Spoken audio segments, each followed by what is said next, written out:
All right. Hey, what's up, man? How's it going? Hey, Dale. Good morning. How you doing today, sir? Yeah, busy as usual. Hey, awesome. How you doing, man? Oh man, just hanging out. I just packaged up some a bag that I'm getting ready to ship off. Yeah, then I'm gonna try to finish out this other bag, and then I actually have a clean slate for a little while. I could catch up on like some side projects I've been meaning to get to. So, Nice. yeah, It's nice. Yeah, that's what matters, man. Being able to do some side projects. Lately, yeah, all my job, every I think I can say that every clean slate I have is part of my side job because my job is one side job after the other. So I don't know what's a side job anymore. I don't know. Sometimes I feel like, oh, is this a side project? Oh, no, no, no. I have to do that because it was on the schedule. So right. yeah, yeah, it's life. That's life, and honestly, as busy as we get, sometimes I always think, wow, we're blessed to have things to do.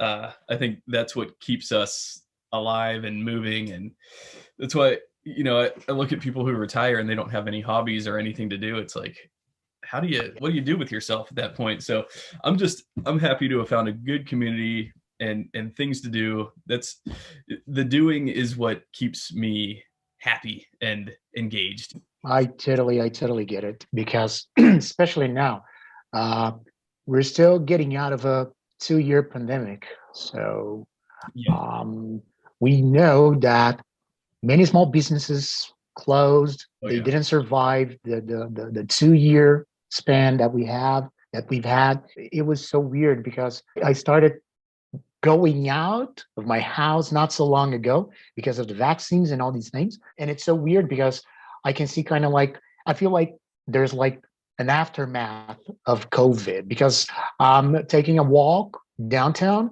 and I see, places that, oh, this used to be a business and now it's for rent, it's for sale, or it's out of business. And I feel like every 5 or 6 uh, buildings now. Four, yeah, I can say that four are for sale right now or for rent. And I feel like, whoa.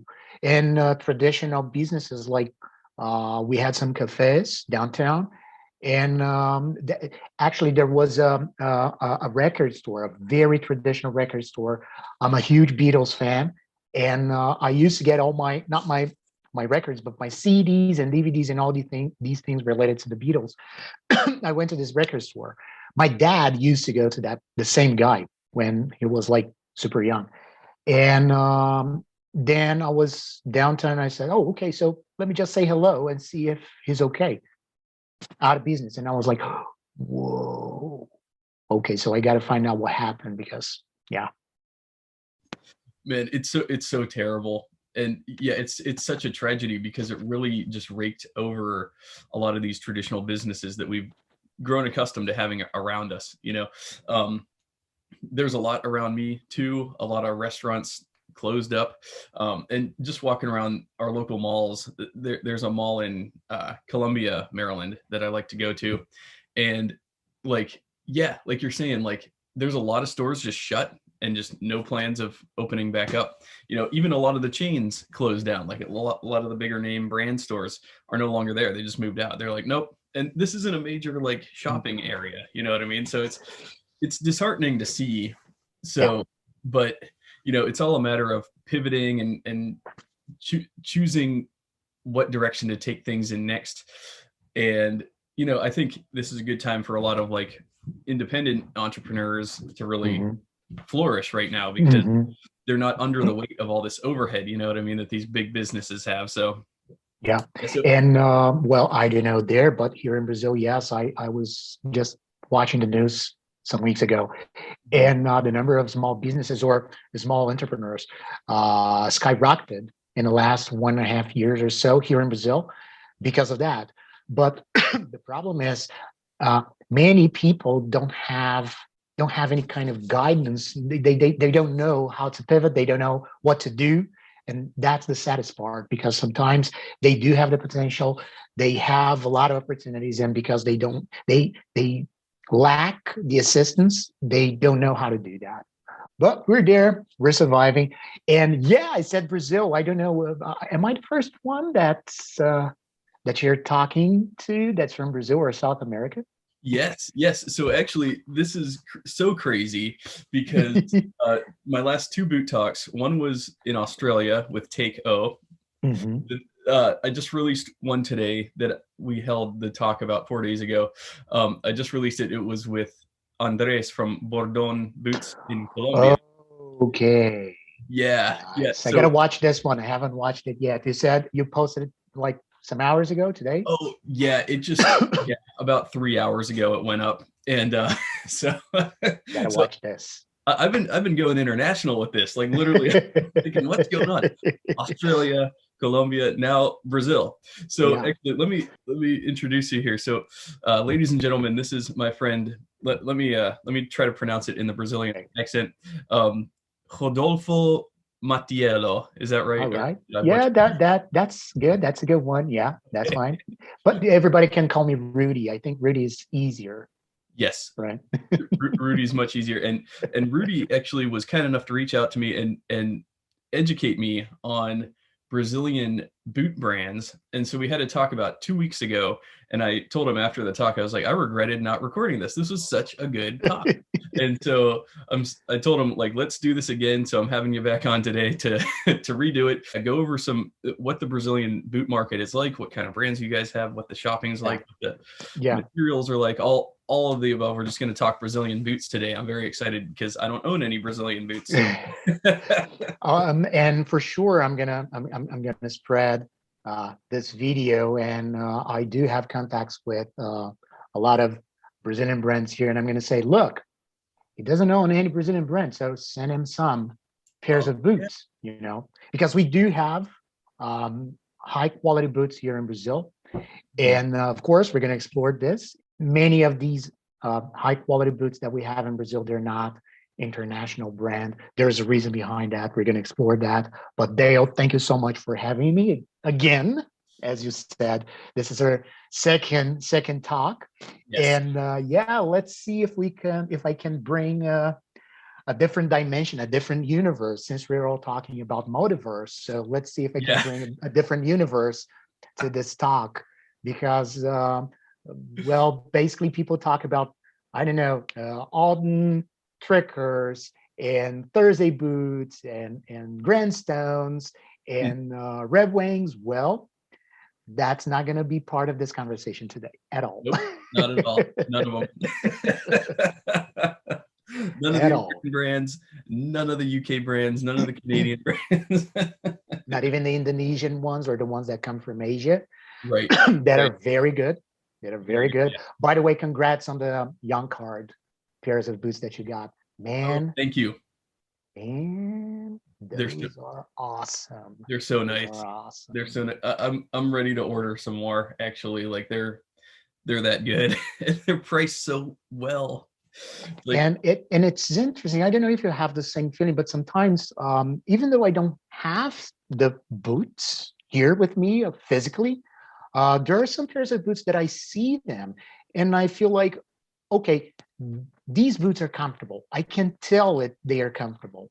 And I don't know if you have the same feeling, but sometimes I do. Just by looking at them, I feel like, oh yeah, this is gonna fit me. I mean, if one day, if for some reason I get my hands onto some of these pairs, I know that they're gonna fit me very well, and they're gonna be super comfortable. that's true. Yeah, you can tell visually. And once you've worn enough boots, then you could sort of tell like visually how it's going to work with your foot and if you're going to love the fit or not. So it's 100% true. It's kind of like my brother. He's a musician and he could tune a guitar without a tuner. Mhm. He just does it by ear, and it's like I'll never be to that point. I just won't. But like with boots, I could tell like what fits me visually, and what won't. So. But and the same happened when I was watching the Younger video. I was like, okay, this one, I'm sure that these boots are comfortable because they look comfortable, really comfortable. And the opposite also happens. Like I see some of the boots and I'm like, I don't think these ones are very comfortable. At least for me, of course. Uh, I think Exactly. it's fair to tell people that are watching us. when we give opinions, it's based on our own experience, right? Like, oh, it's not comfortable, but Yeah. for me, because I do have, for instance, I do have a flat foot, so so I have to look at them and this one's gonna be super comfortable. Yeah, that's true. It actually pains me when I look at a lot of these Italian brands, a lot of these Italian shoes, Portuguese shoes, Carlos Santos, Antonio Maurizi. There's so many Italian brands and Spanish brands and Portuguese brands that just such sleek, narrow lasts, and they're long and they're tight, they're narrow, they're like pointy, and it's like that hurts me when I look at that, like, because I wore shoes like that for a long time, and they just I can tell they're meant for a low volume foot. You know what I mean? When I found the Aldens and the Grant Stones and the Trumans, I was like, yeah, this is built for my foot type. But so you're saying your foot type's more in line with the Iberian Peninsula type lasts. I guess so. Yeah. Well, I guess so. My whole family is from Italy. So my dad doesn't have the same food type as me. My dad doesn't. My dad has a voluminous food type, and but my mom, I think I got this from my mom because my mom's from Brazil. So I do have a flat foot here, but I got to correct myself because a couple of minutes ago I said, okay, we're not going to talk about these global brands, but I think I can start talking about the brands. Yeah, I do. Yeah. I do have my first pair of boots, as I told you, but last time we talked, I didn't show you. I'm sorry, guys, but my first pair of boots, Timberlands, a Chaka. Nice. Timberlands, super old. I don't wear them anymore. The sole, like, super worn out. I got to take it to a cobbler. Actually, I'm having second thoughts about taking it to a cobbler because I've heard that Timberlands are not easy to be resold. So I don't know. I really don't know. But these are my first pair of boots, Timberland. And yes, it's a global company. But yeah, that was my entry level in the boot community, so to say. They served a purpose. I mean, they were very comfortable. I lived in Europe for a while, and they were with me. They were comfortable. They were warm, and yeah. But we do have Timberlands in Brazil. Cool. Yeah, I could tell they're like very popular, probably internationally. They're very popular here in the States as well. They're just sort of one of those big umbrella brands at this point. I've actually never owned a pair, but yeah, they look like, a staple solid boot. They're going to be a little bit less expensive. They're not going to be using as well known of materials, and their construction methods are obviously going to be very much industrialized, less on the handmade side. But I mean, they get the job done, and they're great for like guys like in their teen years and young adulthood, early 20s. There's no shame in the Timberlands, just because they're not. At all, as long as it's the entry level. No, I'm just kidding. Right, exactly. just kidding. Timberlands are they serve a purpose. Yes, they do their jobs, and that's fine. There is a reason why we don't have not even Red Wings here in Brazil. Brazil is a super huge country, and we do kind of like have our own market here in Brazil because of economical reasons. Not only recent economical reasons, but since Brazil is Brazil, we've had actually economical reasons. And having certain brands here in Brazil is very expensive, not only for consumers, but also I believe for companies as well, because they do have some costs to, have a company, have a branch in Brazil, blah, blah, blah. So this is one of the reasons, I guess, actually, these are the reasons, I guess, we don't have, for instance, Red Wing, because I don't know, but Red Wing is like the hallmark of boots, not only work boots, but kind of like handmade boots. I know that they're not handmade, but they have a heritage and all these things. But I think these are the reasons why that we don't have Red Wings in Brazil. That doesn't mean that we don't have good stuff. Actually, we do. But as I said, the boot companies that we have in Brazil, they feed the internal market, the local market. Local, I mean countrywide. Okay, So we feed the Brazilian market that we have, because again, of course, I would love to have a pair of Red Wings, for example, but I can't.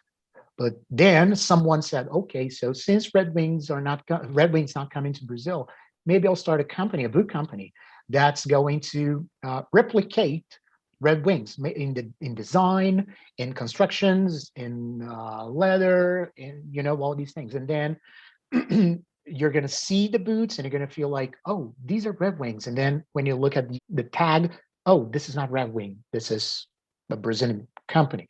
I do have, this was my first high quality pair of boots. It's from a Brazilian company called West Coast. It was a limited edition of mock toes, super well constructed. I mean, they have a midsole. It's stitched down. Okay, it's not we don't have a welt here, but it's made of leather. It's super old. As you can see, the leather is breaking, the midsole's breaking, and it's stitched down here. And the patina Thunderdome is over, right? But good patina, because I've got these pair of boots, I guess, over 10 years ago, and they're still there. I just got to take it to the cobbler and resole it. And amazing, super comfortable, mock toe, Brazilian brand. And I can say maybe, I mean, the resemblance with Red Wings, I mean, I see Red Wings in videos. I saw Red Wings when I was in Europe. They look like Red Wings, mock toes, of course. But yes. But of course, the leather, and I think we're going to get into that later, but the leather is super different because the leather is super, super thin. It's not a thick leather that we have. This is a pair one of my friends sent me to review. This is the Red Wing mock toe and copper rough and tough. Nice. And I could tell those are your boots that you have there. Similar. It's not the same shape. Your toe is a bit slimmer here. Yeah. The toe box. Yeah. Yeah. Your toe box is unstructured, and it looks like less volume, and I can't tell. It looks like they're probably hand stitched, but it looks like it's all, the vamp is all one piece of leather. Yeah. Not really, no, Dale. Oh, okay. Two. Oh, okay. Yeah. Okay. So same as the Red Wing then. Yeah. The Red Wing is also the two pieces. The vamp is a separate piece from the walls here. So it's because mine is like super old and super worn out. It looks like one gigantic piece, but I see that there's some sort of, I don't know if the camera can catch it, but it's two. Look, now I think you can now. Two separate pieces of leather. Yes. Yeah, those are two separate. Cool. Yeah. And one more thing, for some reason, many boots that are produced here in Brazil, we don't have speed hooks like you. We only have eyelets. I don't know why. I think it's a cultural thing, but none of my boots have speed hooks. None of them. Interesting. That's very interesting. Yeah. Yeah, I love speed hooks. A lot of guys don't like them, believe it or not. They just don't for whatever reason. Like these speed hooks that Red Wing is using, they're very thin. They're almost like not quite as malleable as, say, like a tin can, like a soda can. But they can bend. They'll bend. Like if you sit down like on your boot, like on the ground, those will cinch shut. Whoa. And then you have to pry them back open. Yeah. So if this area is coming into contact with anything, say a wall or the ground or anything, then these can cinch shut because they're not super duper hardy. So that's another reason. Like if you have all eyelets, like I could tell, like if I was ever in a situation where I needed to sit on the ground to rest, and I would sit on my boots on the ground, then you want all eyelets because you're not going to damage those eyelets, the standard eyelets, but the speed hooks you will. They'll cinch shut, and then sometimes you can't get the lace out, and that's a problem. So. And I bet this is not the first pair of Red Wings that you've got, right? You've got Red Wings, pairs of Red Wings before. Did you notice that any kind of decrease in quality over time? Because I think this is one of the reasons, this is one of the things we were talking a couple of weeks ago, that the more a company gets bigger, the harder it is to keep the quality up high, right? Yes. Yes. Well, I can say that I've never been super duper blown away by the quality of Red Wings. I've been around them. They are what they are. They're not like super like they don't have that hand built feel. They're very much a work boot. They're very much sort of, in my opinion, from what I could tell, just sort of sloppily put together. Not sloppily, but they're thrown together, and they're not meant to be like precision works of art. They're meant to just be hard wearing boots. And like, for instance, I have these Iron Rangers here. Okay. Same thing. I mean, they're just, to me, they're just boots. Like, they're just good boots, you know, robust. You could take them, you could hunt in these, you could get them dirty, muddy, clean them up. You could not care about them, and they'll still continue to keep going. They're like the AK-47 of boots, you know. All right. Yeah. Nice. And so are they super sexy? Not in my opinion, no. But at the same time, yeah, there's a legend behind them, and they're staples for a reason. They're solid. They're definitely solid. I have respect for the Red Wing. Are they my favorite brand? Obviously not. They don't get into the exotic leathers and the exotic builds, and they have their heritage line, and it's very much been the same sort of heritage that they've been carrying on for, you know, decades, if not, I don't know how old Red Wing dates back to. I think it's over 100 years, aren't they? I think so. Yeah. It doesn't say on the boot. I'm not a super big Red Wing aficionado or collector, but yeah, I have a lot of friends on Instagram that are, and they just love them. They just love Red Wings. You know, it's kind of like beer, right? You have all these small batch artisan breweries that focus on IPAs and all these exotic hops. And then you've got Bud Light, right? Bud Light's just like everybody's staple here. I totally get it. Yeah. This is like the Budweiser of boots. It's like big brand. Everybody knows it. Everybody uses it. They're always there it's always there for you. And it's a staple. And they're even the snobbiest of consumers and collectors still, even like the super snobby beer connoisseurs, they still have their favorite that they just like to. Sometimes they're not in the mood for like something super fancy. Sometimes they just want their basic Bud Light or Miller Light, or sometimes they just like the return to simplicity. And that's what I think Red Wing is. It's the return to simplicity. So, and it's also super interesting because not only in the US, but also in Europe, you have this work boot heritage, or actually this work heritage, and of course for boots. And here in Brazil, we don't have that, even though we do have industries, factories, and all these things. We do, and it's not recent. I mean, we've had factories in Brazil for over, 200 years, like you in America, maybe more, because I normally say that America and Brazil, we're like cousins, because people came to Brazil and the US almost at the same time, the same period.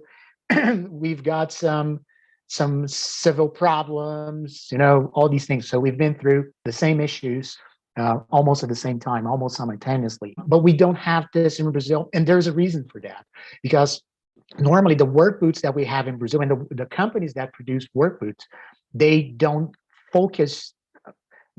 The focus was durability and cost. So, of course, because they were thinking about costs, it's not going to be stitched. So it's going to be glued, but or cemented, but with a very good glue, very good one. For instance, leather sole. We know, we don't have a problem with finding leathers here in Brazil. That's not an issue for us, but it is expensive if you compare it to rubber, because rubber is also not a problem for us in Brazil. But you're going to find work boots in Brazil that are completely rubber sole, no leather whatsoever, and slip-in boots. People have an idea what kind of design I'm talking about. They look like Chelsea boots. They look exactly like Chelsea boots. So it's a slip-in, and that's it. And of course, super structured with a cap toe, durable cap toe. So something very, very heavy. If something very heavy falls on your feet, they're protected and all these things. Yes, perfect. But because of that, we don't have this heritage here in Brazil.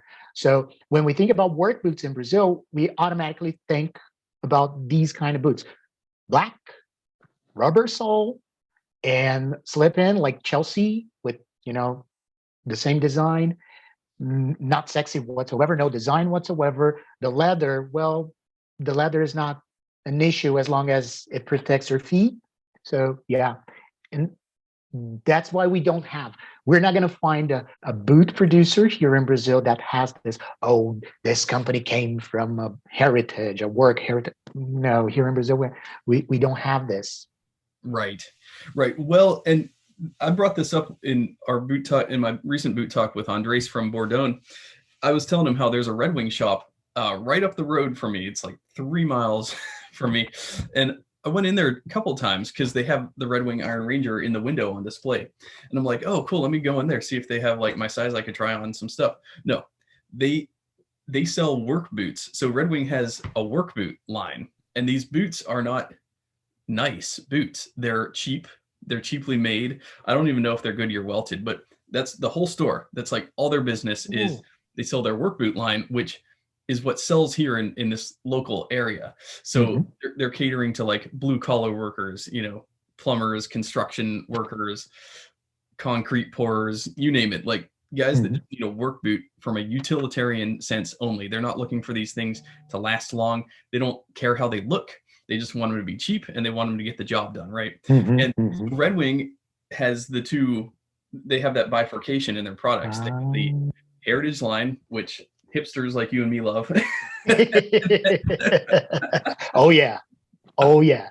Oh yeah. And then we have the guys that are just in it for the utilitarian aspect, and they're not looking to drop $300. They're looking to drop $100, and that's what that store specializes in, is the cheaper utilitarian boots. Now, Thoroughgood does the same thing. They have their heritage boots. I have some here. Thoroughgood roofers, and these full price are about like $300. And yeah, there's a story behind this boot. There's really good workmanship, really good materials in this boot. Wow. Yeah, but Thoroughgood also sells really cheap work boots, $100 work boots that are just work boots. There's nothing really that good about them or special about them. But guess what? That's how these major brands stay afloat, is they sell these. They're able to move this product quickly because there's always a need for it.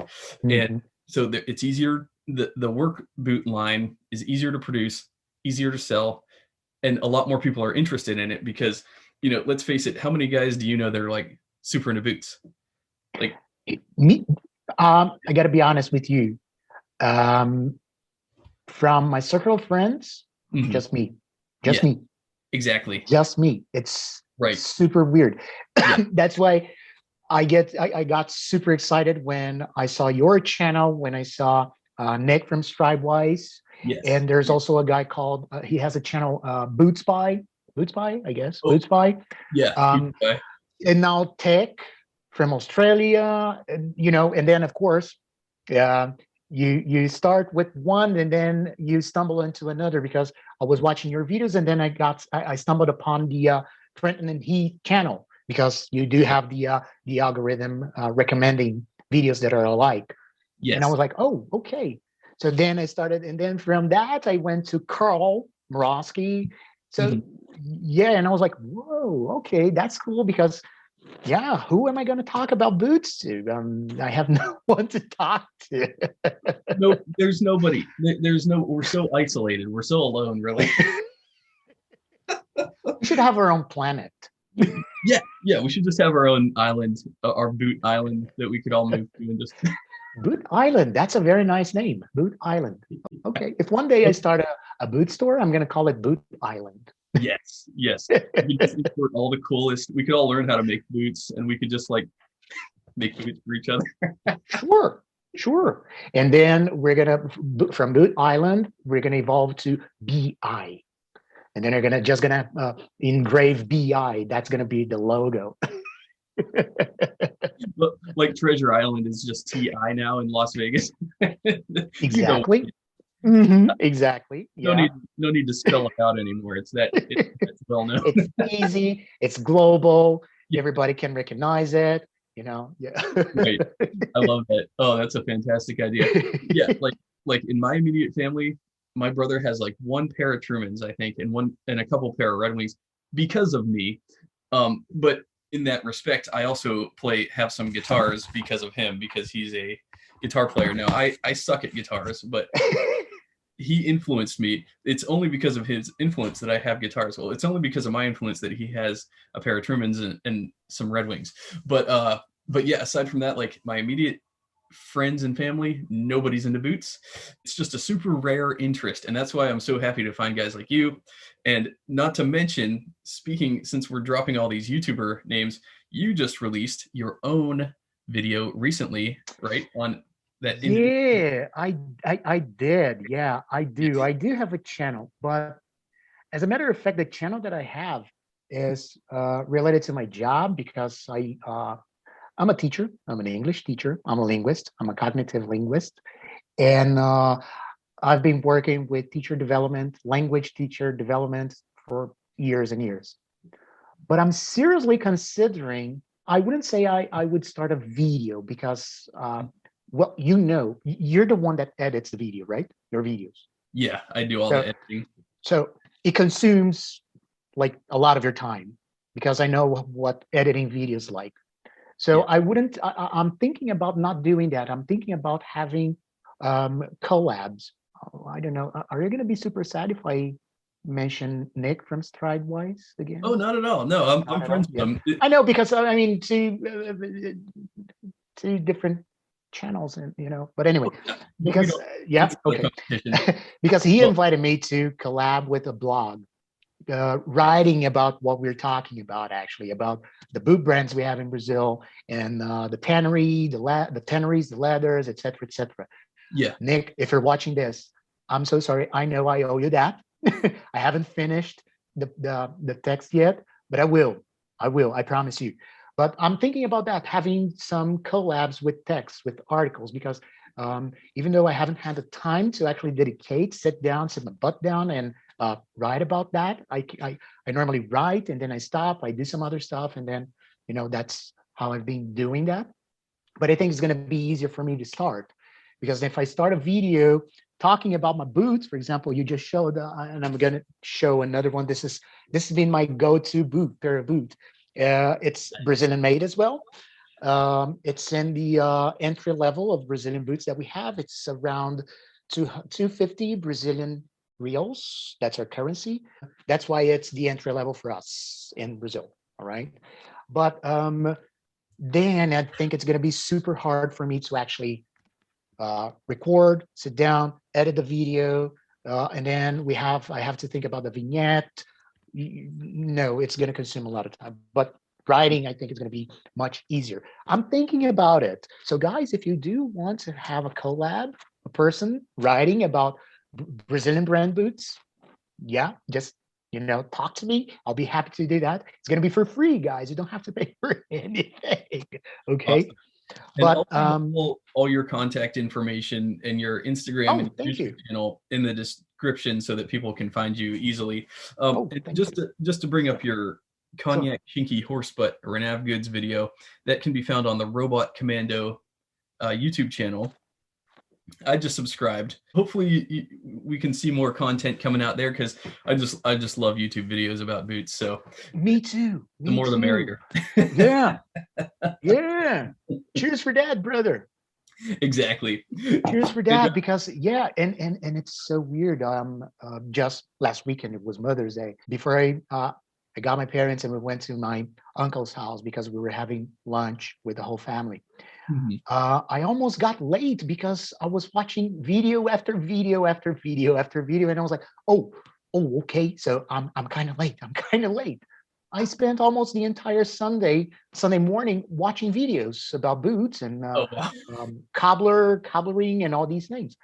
Mhm. And I was like, whoa, okay, so I'm late. So yeah, the more guys, the better. The more, the Mhm. better. But good things, good things. Don't I don't agree. don't. I We do definitely. have some guys, we understand that it's just the beginning, but yeah.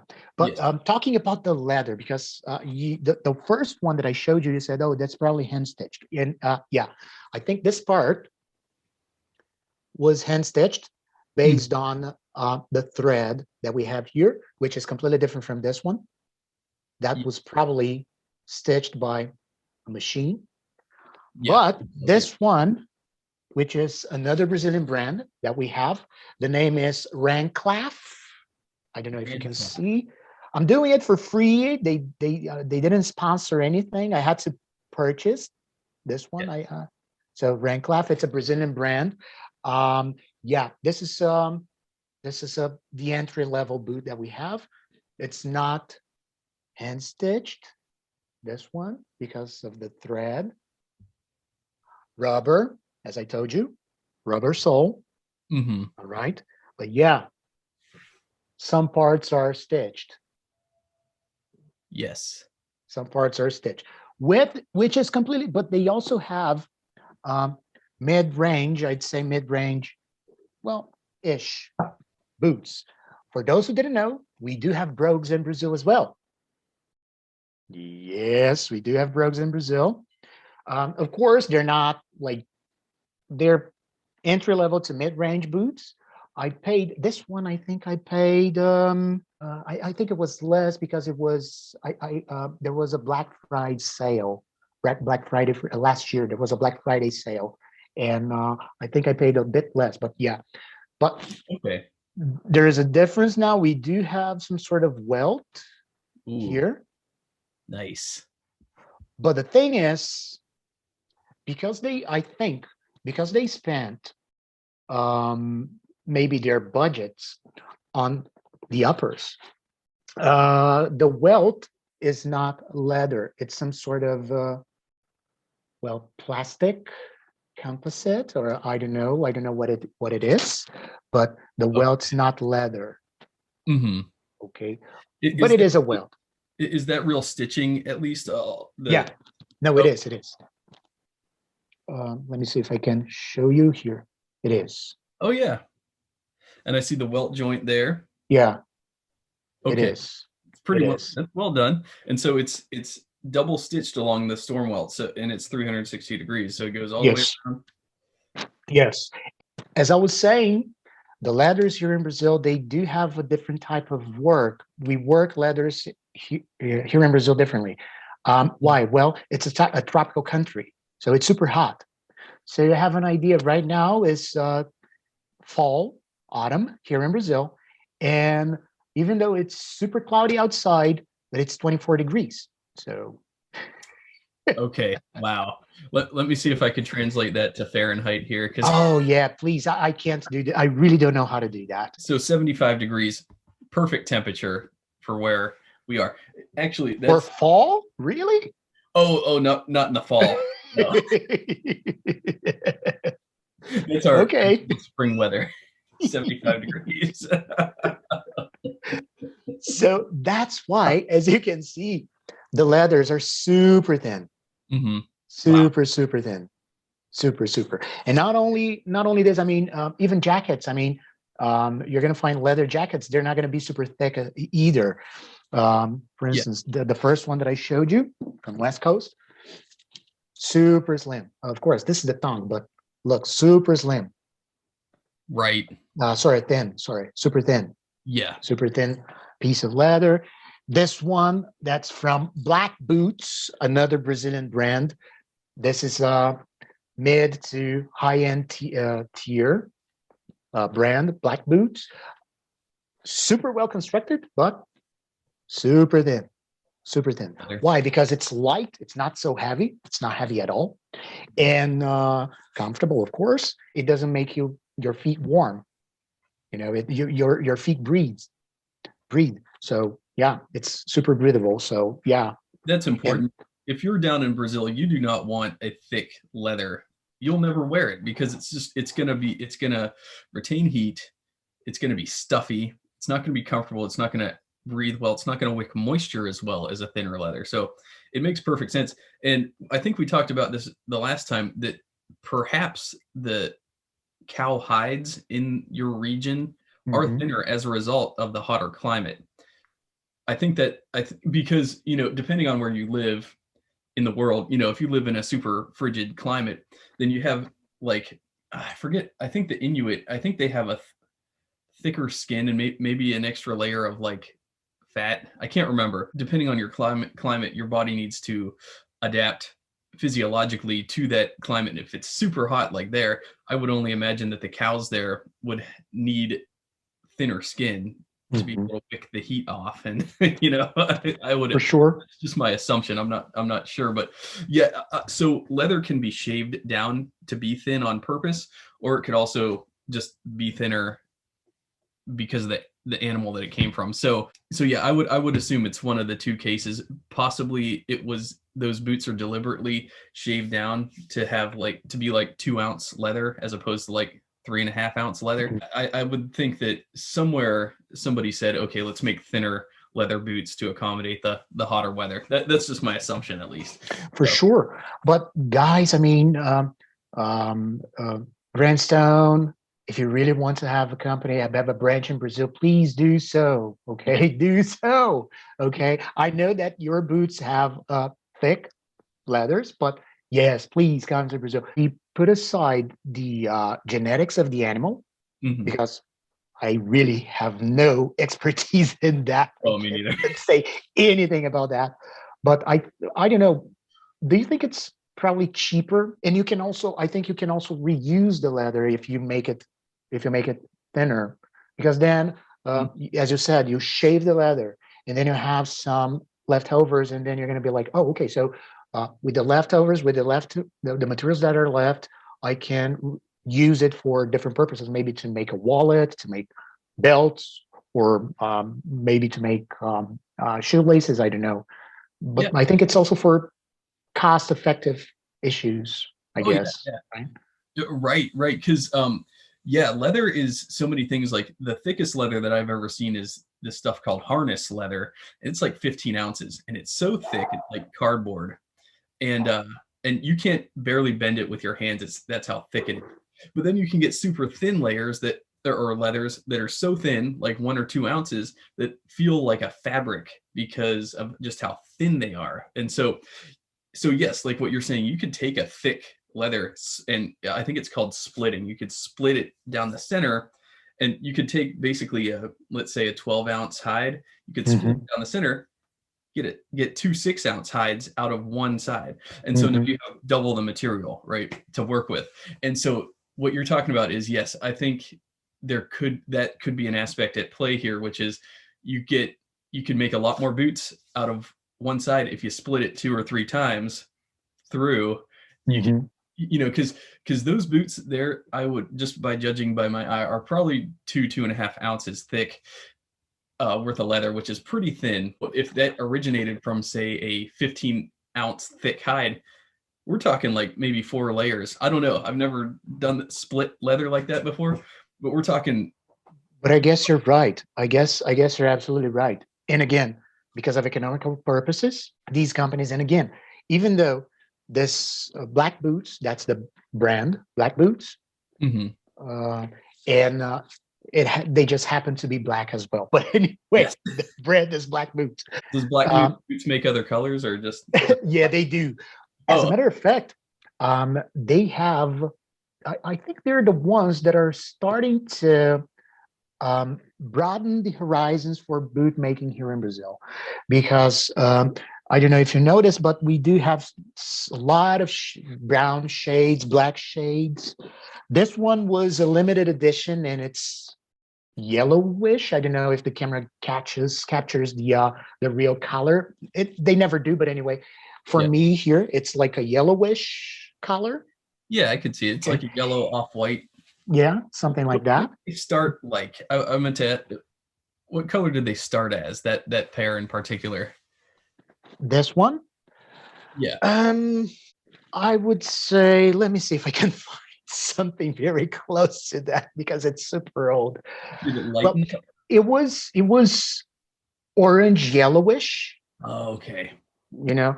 And then because it's super old and super worn, it's like almost beige, almost beige. But yes, it was like orange-ish and yellowish. Have you ever seen those wingtips from Trickers, that the brogue ones that are these ones are super common. You know the collar that's kind of like Acorn. yellow-ish. The acorn. Yeah. Exactly. So Yeah. that kind of collar. So these ones were pretty much similar. They were, and now they turned to this one. They really lightened up. Super old. That's crazy. Yeah. But these guys, I was saying, black boots, they changed. They've been changing actually the whole market because they were the first ones that actually started offering boots. They make also this one's a cap toe, staged cap toe here, very well constructed.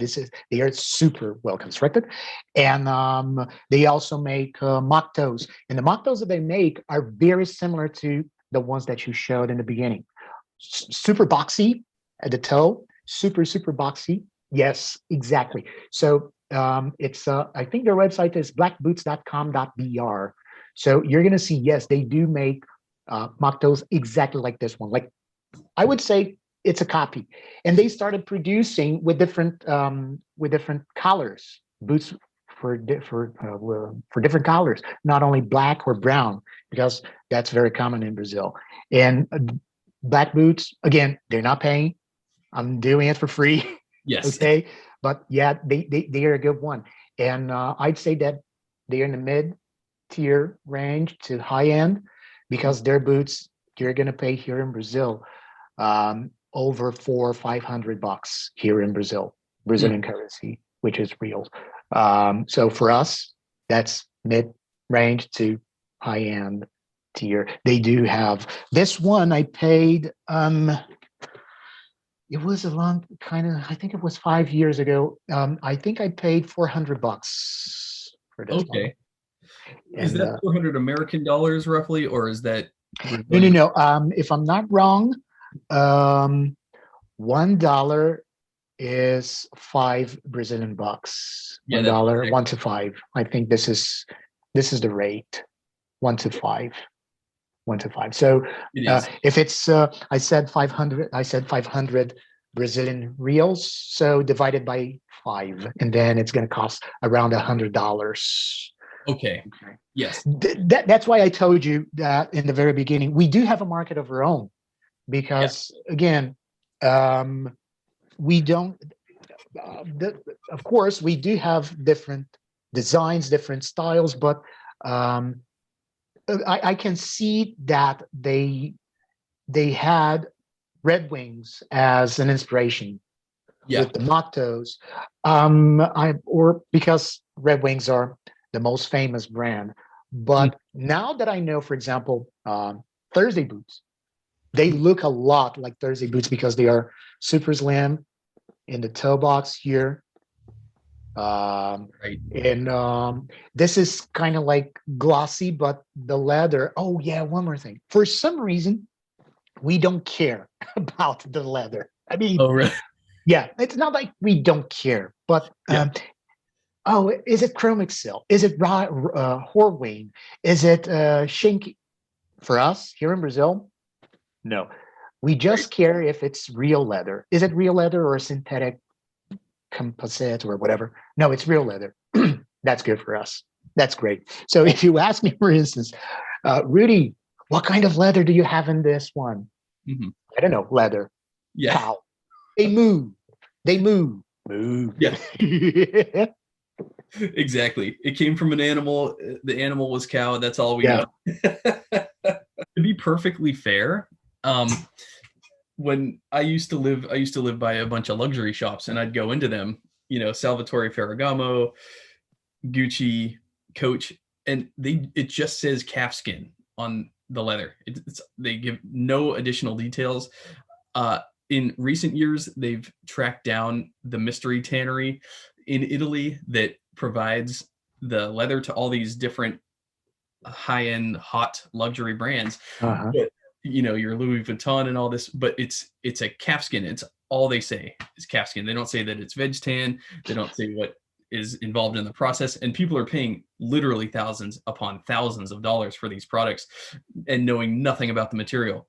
That's why, like, nerds like you and me, we actually care and pay less and probably pay for better stuff than the luxury buyers, because we actually study it in our spare Mhm. time like a bunch of nerds. You could walk into a high-end luxury store and see a briefcase for $5,000, and all it says is calfskin.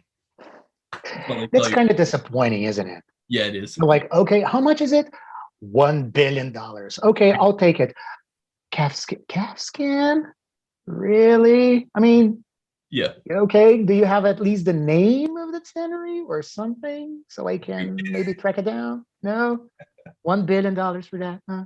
Okay. Well, let's assume it's a high quality leather. And then after, I don't know, 2 days, you see, I don't know, the bag completely crisped. Lots and lots of crisps. Like, and okay, I paid $1 billion for that. Come on. exactly. I had a Salvatore Ferragamo wallet that actually came apart on me. I used it for like 5 years, and it was calfskin, and it was, it was nice. It was very delicate, a very luxurious feeling leather, but it still came apart on me like any other wallet did. And that was originally like a $300 wallet, and it's like, early on, I walked into a watch shop, and they said, Rolex, to kind of give an analogy, Rolex is the brand for people with money that don't know watches. And they said Omega is the brand for people that don't have money but know watches. And I thought, okay, that's a very good analogy, because it's like the luxury brands are for people with money that have no clue what they're buying, no clue about leather, no idea whatsoever. But then guys like you and me, we buy the Alden, the Red Wing. We're spending less, but we're actually, in my opinion, getting probably something much better than you're getting at a Louis Vuitton or a Gucci. Definitely. And it's because we understand the materials involved much better. Some people, they have the money and they just don't, they just assume that if it's priced at $5,000 or $1,500, that it's also worth $1,500. And it's like, well, that might not be the case, and a lot of it is a play on people's ignorance, and a lot of it is a play on people's egos as well. It's like, oh, I have the money. I see a $5,000 item. I want it because it's $5,000. I don't want it because I understand what it is. I want it because of the price tag on it. There are people on this planet like that, and there is also a market for people like that. And for a while, I thought I was one of those people, in my young early 20s. I thought I was. And now that I'm a little bit older, I'm not one of those people. I'm a cheapskate like everybody else, and I still like good stuff, but I don't want to overpay for it, so it's just one of those situations. That's why I think I've found, people think I spend a lot of money on boots, but I don't feel like I do, because I feel like what I'm getting is true value for what I'm spending. That's why I'm so happy to have found these small batch niche makers that they build the best boots that they possibly can, and they do it right, they do it ethically.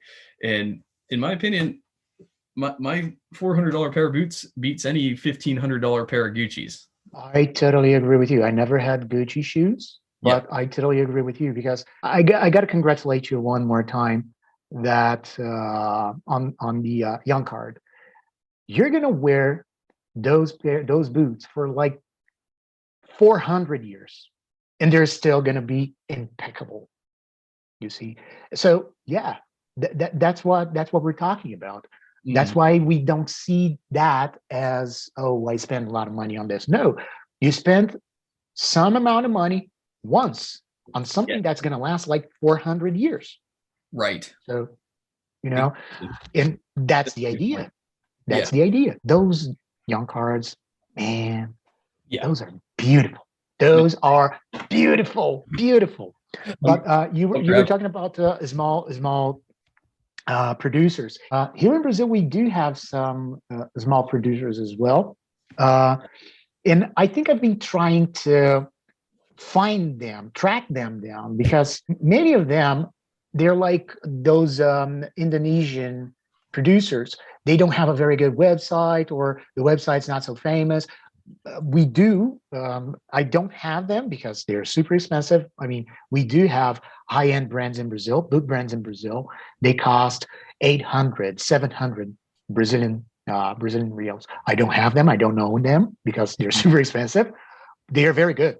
They are super good. I also feel that, okay, I can have an 800 buck pair of boots, but they're going to do the same thing as a 300 Brazilian buck pair of boots. The same quality, same structure, and all these things. So why not? And I think I've been trying to find them. I found one that's from the southern part of Brazil.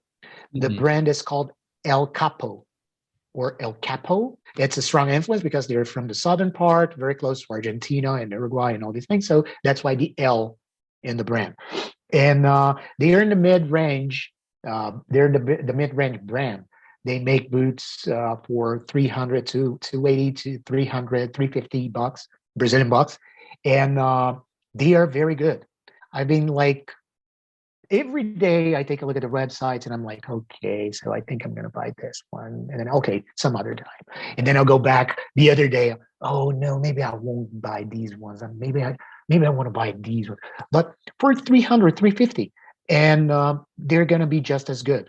I think they're very, very nice. I was taking a look. I really zoom in the photos. I sometimes copy and paste the photos to Photoshop so I can literally zoom the photos in and see if I can get as many details as possible. And they do look like a very, very well-constructed pair of boots. And one thing that is also very different from them is that they also say, look, these pair of boots are hand-stitched here, but this part, we used a machine. So they kind of like give some extra details, not on the leather, but on the construction. And yeah, that's the idea. They're going to last for almost forever. So true. If it's well made, then it's definitely going to last a really long time.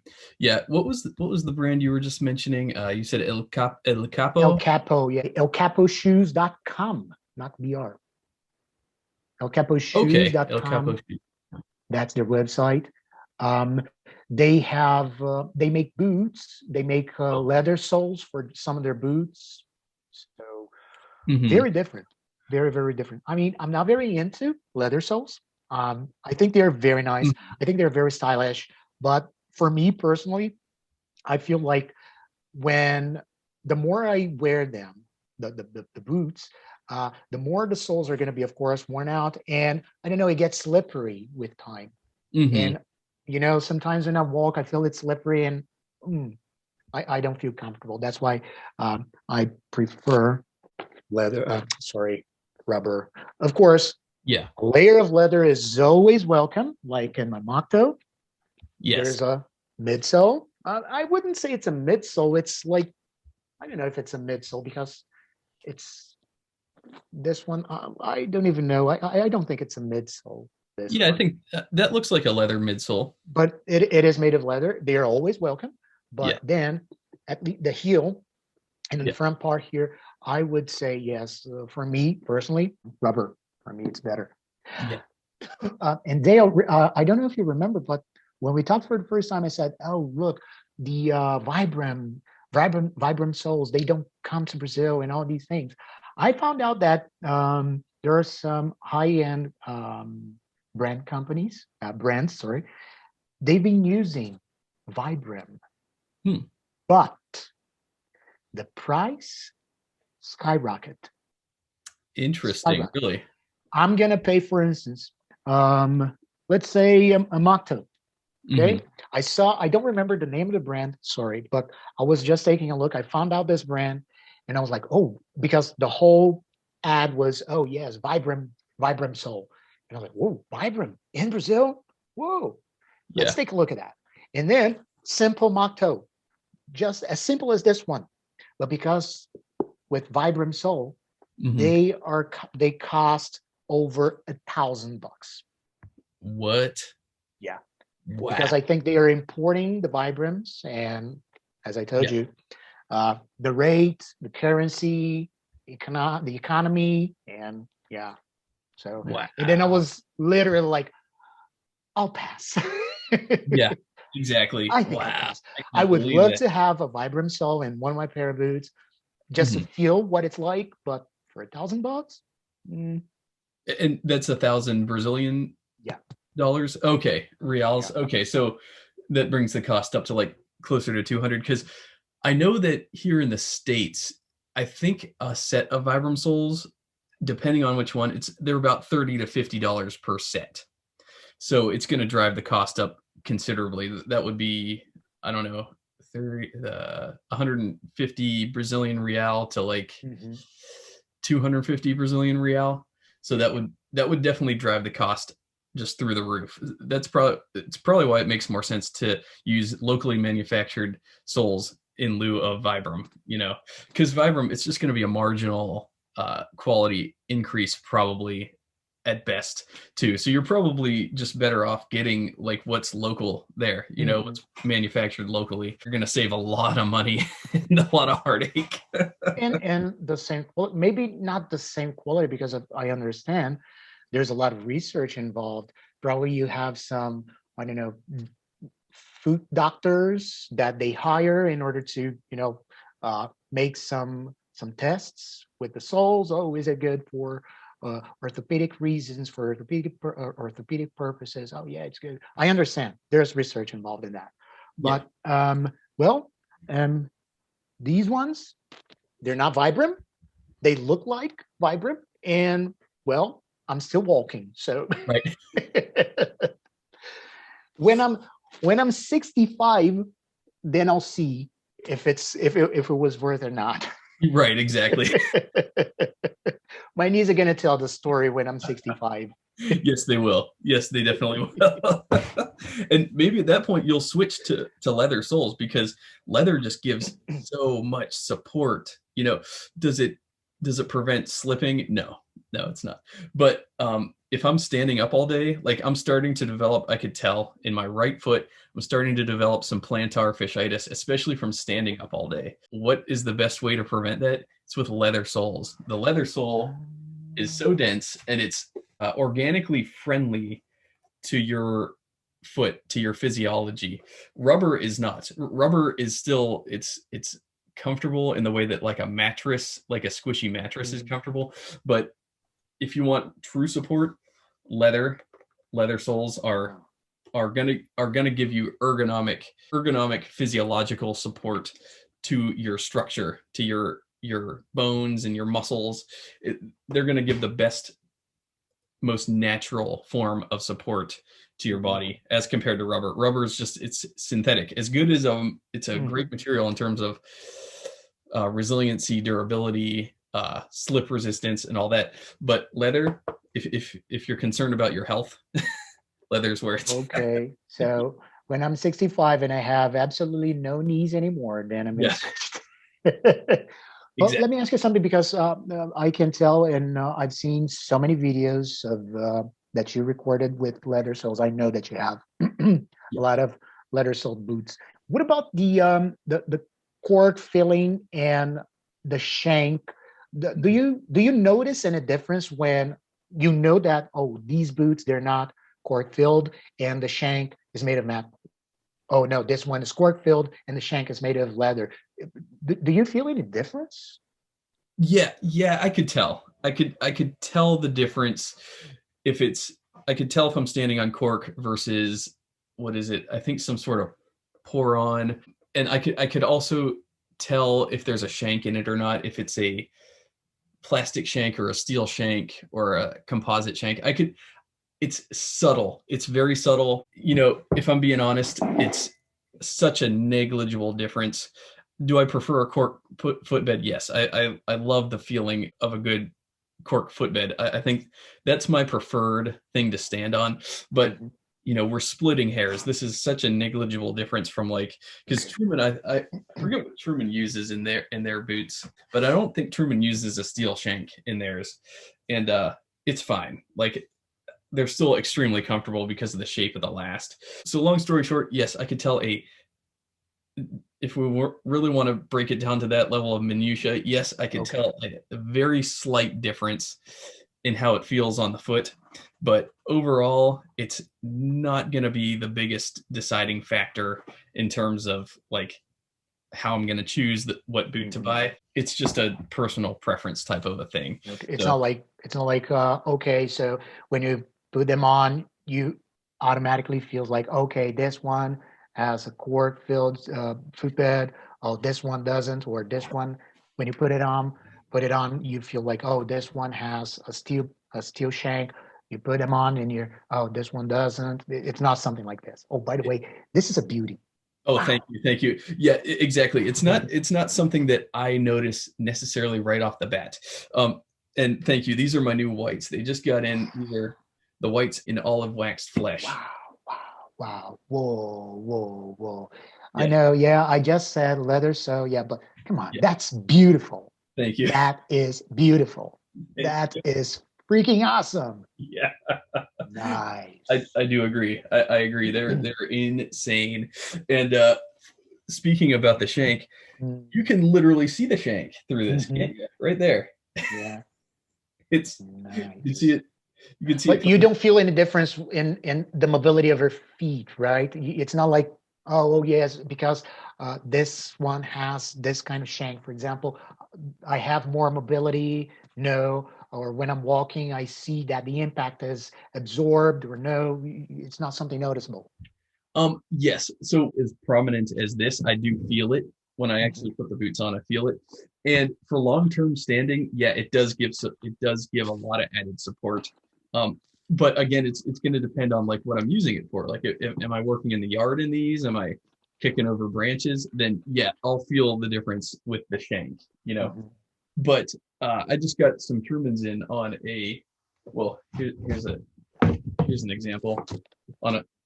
These are my Mark Alberts and Forest Kudu on a Vibram Christie wedge sole, and yeah, so the difference in feel between these two boots is pretty big, actually.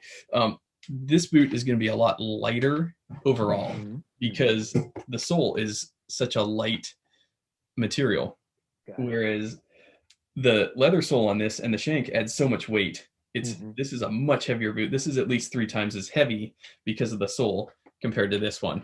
And so this one is going to give me a lot more support if I'm standing up all day. I want to choose this.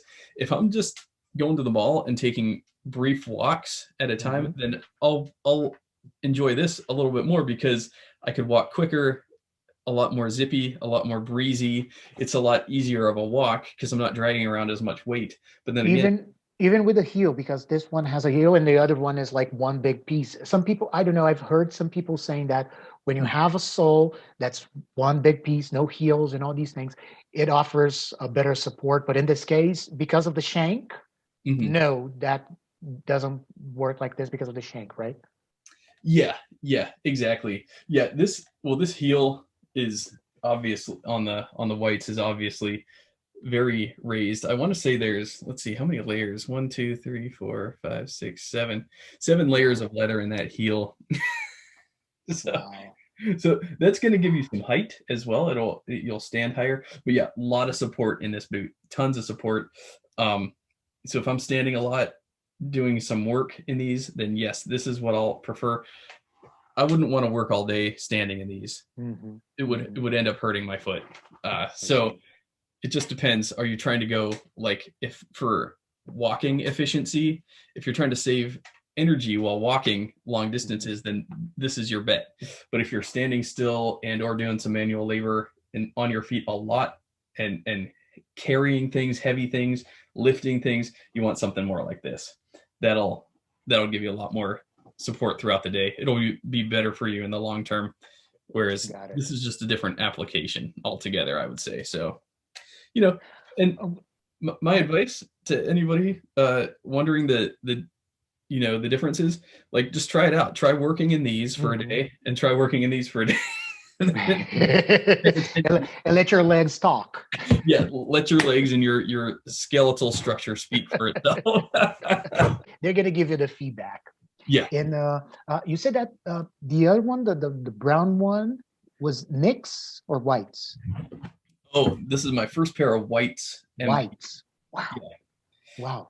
Don't you think? I mean, lately, well, now that Nicks also made a collab. Actually, Trenton and Heath had a collab with Nicks. I think they are little by little, Nicks and whites. They are kind of like starting a new path without, of course, forgetting the original path that they're in. But they're starting to say, oh, okay. So, of course, we do make very durable boots. They're like tanks, super well structured and all these things. But I think we can also keep doing all these boots, but with better sense of design and colors and finishing and all these things. Because this one, I mean, I can tell it's either whites or nicks because of the heel, and you see that's super, big and well constructed. Yeah. But they're super stylish. Right. With the brogue cap toe. Man, this is beautiful. And I feel like they're kind of like not shifting, but they're starting a new path in their own ways. I don't know. That's just a feeling. Yeah, definitely. Well, the Pacific Northwest boots, from what I can tell, nicks and whites are kind of cut from the same cloth in a lot of respects. They just, over the years, just built the best, most solid work boots that they possibly could. So yes, are they sexy? Yeah, they're sexy, but they're also like they're using some of the most robust materials available, and they understand the materials that they're using, and they're building it in a way, overbuilding it in a way, so that they just keep working for you for decades. Being that this boot here is mostly all leather, it's going to be moisture wicking. It's going to be extremely supportive. You're going to be able to do like a lot of logging in these, a lot of forest work, a lot of heavy manual labor. It's going to wick the moisture throughout the day. It's going to give you support throughout the day. It's going to dry out overnight, and it's going to be ready to work another day, the next day. And it's going to be able to repeat that process for years, literally. But you can also dress up. You can also like put them on and with a very nice pair of jeans, maybe some button shirt, and I don't know, maybe you can go on a night with your wife, and that's why I'm telling, this is really nice. If this is what they're doing, I mean, who am I? But I strongly support it. Yeah.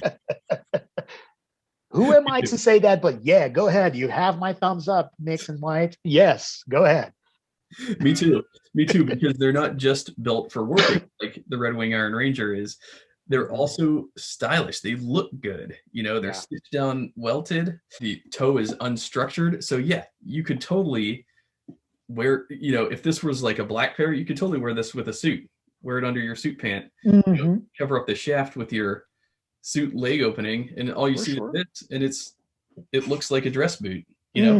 That's why I was selling that my black boots. They're kind of like glossy, but not because of the leather, but because I waxed it not so long ago because there was a wedding, and yes, I put on it with a tie and a suit, and yeah, as you said, from this part on, all black. It's like a pair of shoes, like with a cap toe. Yeah, but yeah. So that's what I did. And again, super, super, super nice. And one of the things that I would love to have in Brazil, I think we should start having an exchange with the leather workers and the boot makers, because I think we lack the knowledge of how to construct boots like that but using the leather that we have, the leather resource that we have. So for example, I'm not saying that this is a super light one. As you can see, super thin, suede pair of boots. Cool. But yeah, stitched down as well. Yeah. Stitched down here. But I do have a leather midsole here. But I can see that the construction, yes, the construction is good. Yes, the stitching, great, all good. But I would love to see, for instance, I don't know, maybe a guy from Nix coming to this company. This is a Brazilian company called Cavaleira. Okay. I would love to see this guy, I don't know, working with the shoemakers at Cavaleira for, I don't know, 5 years, exchanging information. And then after 5 years, Cavaleira is starting making boots using the leather resource that we have in Brazil, super thin, yes, but robust, as you said. Yes. You know, I'm going to look at the boot and I'm going to be like, the pair of boots, and I'm going to be like, yeah, I'm paying, I don't know, $500, but look at the stitching. Look at the stitching here. Again, I'm not complaining. Right. Very well constructed. This is also in the mid-range. It's a mid-range brand that we have. Great. I'm not complaining, but I would love to have these guys over here in Brazil to start exchanging this information. So guys from Nix and White, come to Brazil, find some boot brands here in Brazil. I don't know, or you guys here in Brazil, if you're watching us right now, email guys from Nix and say, hey, look, do you have any sort of internship? I don't know, maybe you can go to Nix, or maybe you can have a person from Nix coming to Brazil, or from Truman. Come to Brazil, teach us how to make these boots, but using your own market, exploring your own market, or just come to Brazil. I would love to have Truman boots in Brazil. Definitely. Yeah. To all those invitations you just sent out, if anybody wants to sponsor me to come along and serve as like sort of a boot ambassador, I would be more than happy to. I'd be more than you were already a boot ambassador, man. You are. Believe me, you are, man. You are. Thank you. Thank you. Seriously. Thanks. I love it. I just love boots. I love the history. I think that I have like a spiritual connection to it. I feel like myself in a pair of boots, and I love exploring how different people all across the world, how they source their leather, how they build the product, because they each came to conclusions for how to make their stuff depending on their culture and the climate, the situations, the weather, just the local conditions. And they built a product to be able to maneuver through their lives using the footwear tailored for that environment, using their own just intuition and instincts. And to me, that's just so amazing. It's one of the coolest things to me. And that's why I really love these talks, is because I love exploring like what's made in Brazil. Why is it made that way? So I love going through these different brands with you, because they're all at their different price points, and they're different construction methods and different features, and why they choose what they choose. I think it's all just fascinating to delve into. So how many brands have we covered so far? Whoa. In Brazil? Right? Okay, this one, Black Boots, one. Black Boots, Cavaleira here. Cavaleira, number 2. And then I have this one is Ranclaf. 3. Okay. And then, West Coast. Okay. West Coast. Cool. 4. And I mentioned one El Capo. Yes. 5 brands. But then actually, I just mentioned that we do have some high-end brands, but I didn't mention their names. We have something, a brand called Giano, like an Italian name, Giano. That's right. They make like super expensive boots. Super expensive boots. But they are very good. Great quality. Amazing. Okay. There's also Vili 1. Vili 1 is also a high-end brand we have in Brazil. They also make great boots. We have a mid-range boot brand in Brazil called Shelter. It's a Brazilian brand, also mid-range. I would say that Vili, and there's also Louis. Louis Okay. is also a high end. Those ones, Hmm. so people can kind of like understand, making a brief analogy here. So Louis, Ville One, Giano, this would be like trickers for us. Okay. The quality, the construction, the price, Yes. and even the way they, if you see those social media accounts, it's impossible not to make a comparison. Like, oh, okay, for people who like boots, Hmm. I see some of the ads, some social media ads from these companies, and I feel like, okay, this is so similar to Trickers, or this is so similar to Alden. When we release this video, I wouldn't mind like getting a list of all those and just putting them in the description so that people could like find them and look at. I'll send you. I'll send you the list. Okay, awesome. No Yeah, that worries. would be super useful. We could all just peruse through it at our leisure.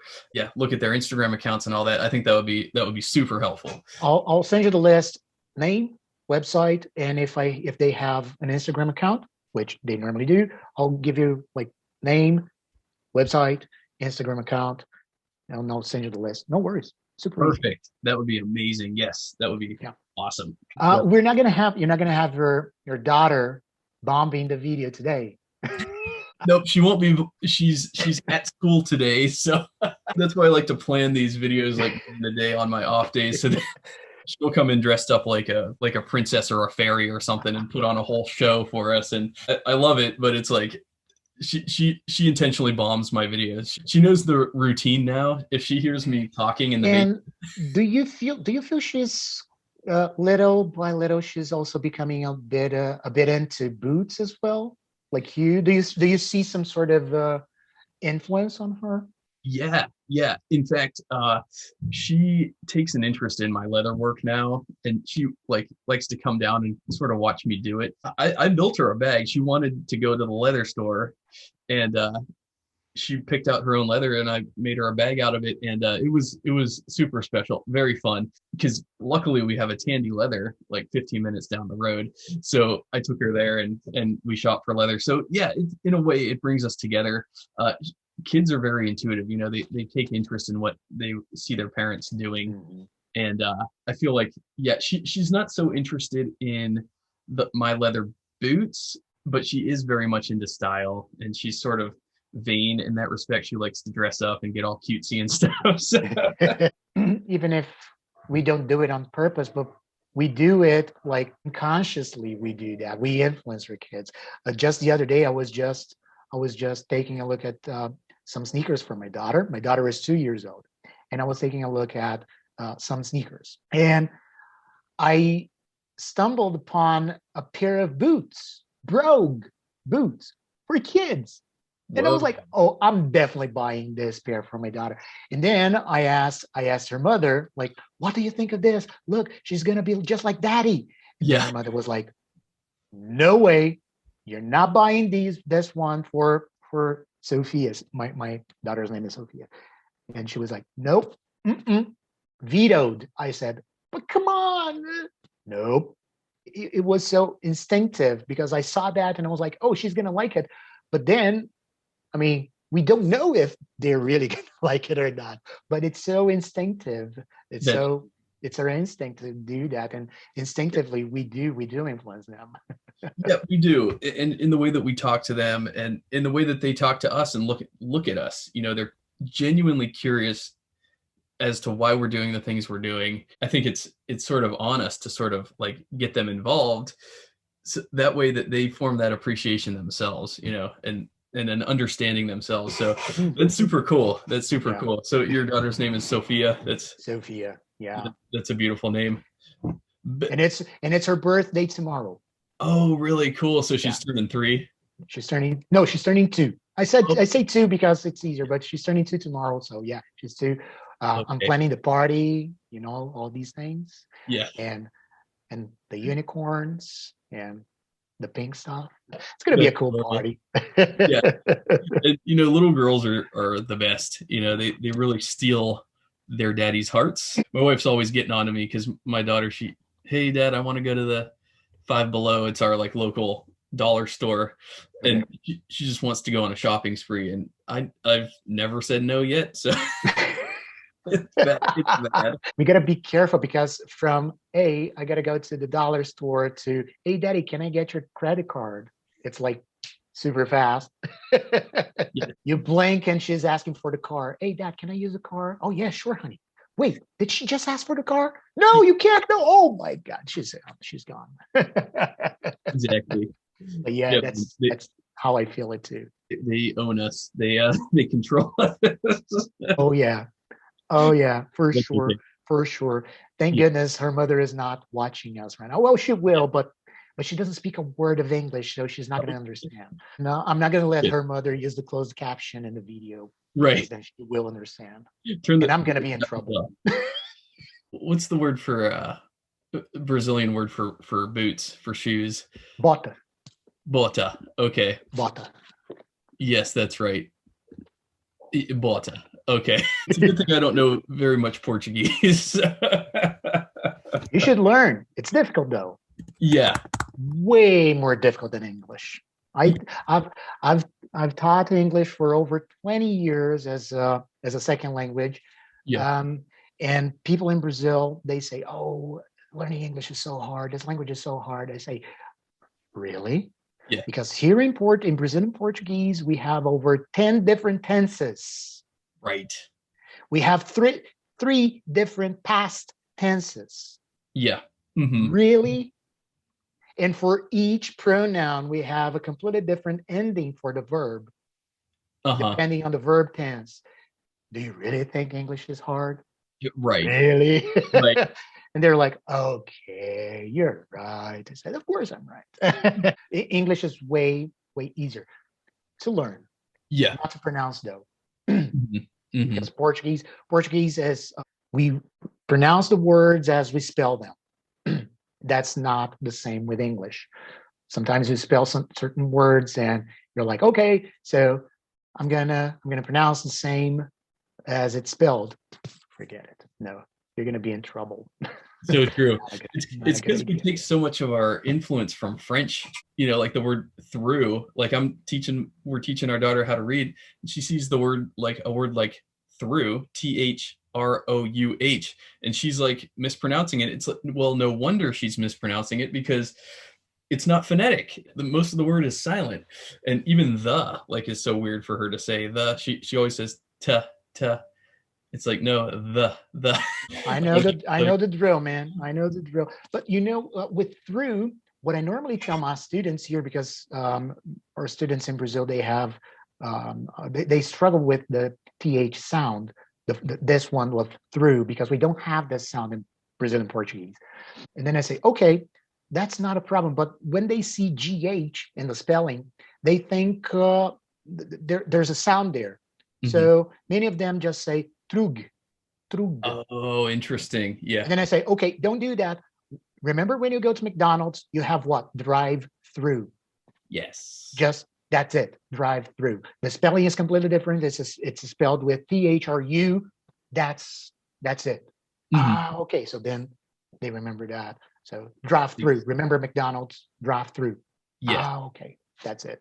And yeah, maybe it's gonna work for your daughter because I don't know. Does she like McDonald's? Is she into McDonald's? Oh no, we don't eat McDonald's. But for here in Brazil, kids are like, oh, McDonald's, yes, because they do have those, Happy Meals with toys. And I grew up eating McDonald's. The only fast food we do here is Chick-fil-A. That's the only place I'll let us eat at because I'm kind of a health nut. So McDonald's is not the healthiest choice. At all, brother. I totally agree. I totally agree. Yeah. But yeah. You should see the drive-through though, like right down the street. There's a line at McDonald's every day. Americans love it, Everybody loves them, Here, it's so weird because there are some avenues here in my hometown, and you have like McDonald's on one side of the avenue, and right across the avenue, literally in front of McDonald's, you have a Burger King. Yes. Literally. And I remember when they were building because McDonald's came first, because, more traditional and all these things. And then they started building Burger King. And I was like, really? Burger King? Like here? Are you sure? Are you sure, guys? Well, maybe they are because they make billions and billions every year. So I'm wrong. They're right. Exactly. Those big chains, those mega chains like that can go international. You know, they have the ability because they're just under a huge umbrella. I'm super into health food, health eating. I don't bring it up much on my channel just because there's so much content on the internet already about health stuff. You know, just go looking for it. There's probably tens of thousands of channels that talk about it. And the whole reason I made a boot channel is because I wasn't duplicating anybody, really. There was nobody talking about boots when I got started. And so that's why I got started. When it comes to health, yeah, there's so many resources out there. But yeah, I stopped eating fast food, I don't know, 15, 20 years ago. It always made me feel sick. If I were to eat it now, it would definitely make me sick. I try to eat clean. I try to eat high quality, and I get all nerdy about it. Like in the recent boot talk with Andres, we were talking about cacao. Actually, this was something that we brought up acai. I am an acai addict, actually. Really? Yeah. You should come to Brazil. Yes, I should. I would love that. You're going to have plenty of acai. That is awesome. It's probably my favorite food. My favorite food in the world is an acai bowl, you know, the Rio bowl. Okay, how do you eat the acai bowl there? So, well, first off, I'll say most Americans have never even heard of acai. So, but me, I've been eating it since 2010. There was a Japanese cafe across the street from where I live. They served authentic Rio bowls, and it was acai sorbet as the base, and then they had granola on top, fresh cut strawberries, blueberries, a little bit of chia seeds sprinkled on top, and then coconut shavings and honey drizzled on top of that. No bananas? Oh, there was banana. Yeah. Yes. Okay. It was so addicting. I started eating it every day as a meal, and I lost so much weight. Like all this weight came off me when I started eating it. It was so clean. It was so pure. It was, oh man, all these vibrant fruits, all these vibrant pigments and textures. Just, it was like my first true detox. Like I truly lost so much eating it. And it's addictive, and I still eat it to this day. Like I have a freezer full of Sambazon acai sorbet. I always buy it. I always find where I could buy it. And I just, man, I eat it at least 3-4 times a week now. It's like, whoa. Okay, but you gotta watch out with that because it's like an energy food. It's like Red Bull inside a sorbet or something. You know, there's a lot of energy involved there. If you eat that a lot, man, it's like having, I don't know, 10 cups of coffee all at once. Yes.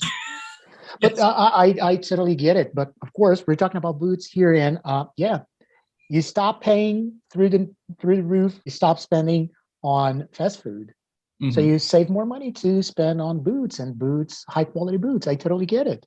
That's good. Definitely. That's the math. That's the math. That's how it works. I wanted to ask you, in terms of acai, how long have you been eating it and known about it? Whoa. All my life, because this is a Brazilian fruit. Okay, interesting. It's like common. It's like blueberries for you. Oh, interesting. Okay. I mean, we don't have blueberries in Brazil because we're a tropical country, and blueberries is for cold places. So probably if you ask me how long have you been eating or how long have you known blueberries, I will be like, okay, maybe 20 years, 15. You know, but acai, since always, I guess. Wow, that is so cool, because I didn't even know about it till I was like 25 years old. Once I started eating it, I immediately became addicted to it, and I never met anybody that like grew up near it. So do you go picking it yourself at any point? No, not really. No, because this is as I told you, imagine Brazil is super big, but the layout is different from the U.S. U.S. the map is horizontal. Brazil is vertical. So this is a fruit that is very common in the north of Brazil, extreme north. That's why Andres was talking about acai and cacao, because Colombia is very close to the north of Brazil. It's in the boundary. All right. But because it's a Brazilian fruit, man, if you go to a supermarket here, you're going to find, I don't know, 10 different types of acai brands, and they're going to be like, oh, okay, let me try this brand now. Oh, okay, this brand's not good. Let me try this one. Oh, this brand's not so good. And we also have the problem of fake acai bowls because, it's so common for us in Brazil and then people started to making fake acai bowls, and they say, oh, they say that's acai, but as a matter of fact, it's not acai. Maybe there's like 10% of acai and then 90% of other products in the middle of it. Okay, I gotcha. That makes sense. Yeah, this is the only brand I have and the only brand I trust in the United States. Okay, It's nice. Amazon. Do you guys have that there? Never heard of that before. Really? That is so interesting. Yeah, that's. Ooh, I do have acai in my freezer right now. Oh, you do? And I think I'm gonna have some for Yeah. lunch after lunch as a dessert. Yes, absolutely. I'm almost drooling here. But Yeah. Sambazon, not really. Well, Interesting. that's probably why the brand is called Sambazon. Samba from Brazil and Amazon from Brazil. And why Amazon? Because the Amazon is in the north of Brazil, and this is a northern fruit. Yeah, and that's, to my knowledge, where they harvest it. Sambazon is, their story is they're like an American brand, and it was started by some Americans took a surf trip down to Brazil, and they experienced acai for the first time, and they said that it just gave them such sustained energy throughout the day. And then they realized that, oh well, we've never heard of acai in the States, so they started a business where they started, they started a business model where they could import acai into the United States. This is kind of expensive. It's like $7 for a pint. How much of it? $7, and there's, let's No, see. no, no. Okay. Oh, 400 ml. Okay, a pint, 400 ml. Okay. Mm-hmm. Yeah, Okay. and Yeah. it's $7. Okay, we would pay 7 to 10 Brazilian bucks. Okay, here in Brazil for one kilo, a bowl okay. or a bowl, or I don't know, a kilo for 1 kilo of acai. Okay. Well, then Yeah. it's definitely So cheap. yes, it's expensive. Yeah, yeah, it's an expensive item, but it is a superfood, and I consider it a staple in my diet. I love it. It's, yeah, there's a lot of sugar in this. I don't care. It's that good. That's something that we also have. We do have pure acai here in Brazil. No sugar whatsoever. Just, they, I don't know how they produce that, but there's literally no sugar. We do have some bowls with no sugar. And the taste is the same because it's so interesting because we do have acai cafes in Brazil all over the place. Okay. Wow. Yeah. So you go there, you're going to have, okay, so they serve, I don't know, 10 different types of acai bowls. Mm-hmm. And interesting because acai is, a very healthy type of food. And they make the bowl, as you said, with strawberries, granola.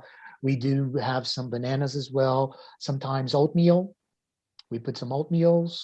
But then we use condensed milk. Oh, Because it's really? the sugar part, and we put condensed milk because it's hot as the acai starts melting down, it's Mm-hmm. going to be something closer to an ice cream. Then it's going to give you the taste of an ice cream. It's also very Wow. good. So if you have condensed milk, if you find condensed milk, you should try it. It's also very delicious, but then it's not going to be as nutritious as only the acai with fruits and oatmeals and all these things. But you should definitely try it. Condensed milk, That very good. it sounds amazing. And you know what it sounds like is like the same concept we have, like hot fudge sundaes. So we have the ice cream and we drizzle hot fudge So on top. good. Yeah. Yeah, it's very good. And the hot fudge sort of melts the ice cream, and gets melty, and so similar thing. But yeah, man, most of the time when I eat this now, I just take chia seeds and scoop it in a bowl with All right. with I'm not sure. I read somewhere, or my cousin told me, because my cousin is a nutritionist, and she deals with high performance athletes and all these things. So she's really expert on this area. I think she told me the chia seeds, you should have them after putting them in water. So you should soak them in water first, because if you have them naturally, or organs don't process the chia seeds, and it can cause some bad problems for us. I don't know. Have you heard of that before? I don't need to hear about it to know, because I've done it myself. Oh, dude.